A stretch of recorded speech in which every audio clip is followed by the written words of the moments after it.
買份車險都話要走後門，今日我就嚟曝光佢哋。我真係服閪咗啲國產電車，買車嘅時候佢講到天下無敵，到續保嘅時候佢話無能為力。我入行17年都未曾試過買交強險都買唔到嘅。呢台係我哋自己客戶嘅車，2023年上牌嘅國產新能源車。佢淨係想買份交強險咁簡單啫，俾10幾間保險公司拒保，最後佢嚟揾我幫佢出單。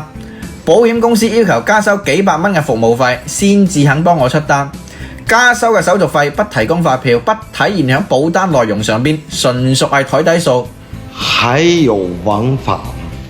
還有法律嗎？點解啲燃油車買保險就可以打折？點解啲新勢力電車啲保險就越買越貴，仲要加收手續費？點解啲保險公司佢能夠保進口車、合資車，甚至特斯拉都可以保，唯獨是國產新勢力嗰啲車佢哋唔夠膽保？唔係話國產電車遙遙領先，好閪成熟，好閪安全，黑埋隻閪眼都可以送到去人生終點站嘅咩？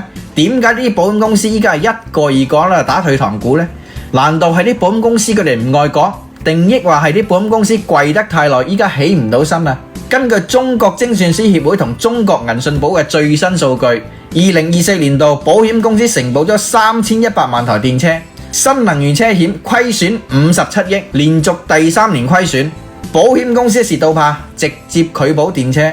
國內龍頭大佬比亞迪第一個出嚟跨界做車險，比亞迪保險首年就虧損1.69億，綜合成本率高達308%。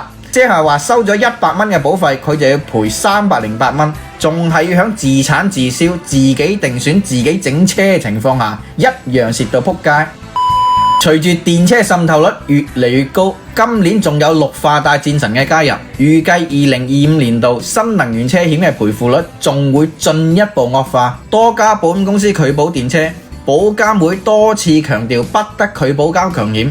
但係仍然有保險公司以高風險為由直接拒保，或者要求捆綁其他商業險先至能夠承保。有部分嘅車主因為一年行駛超過2萬公里，直接被系統判定為網約車而拒保。而且做電車嘅呢啲車企爆雷風險極高，威馬、高合、極越、合創、哪吒呢啲爛尾車品牌直接就俾保險公司拉黑，想買保險都難。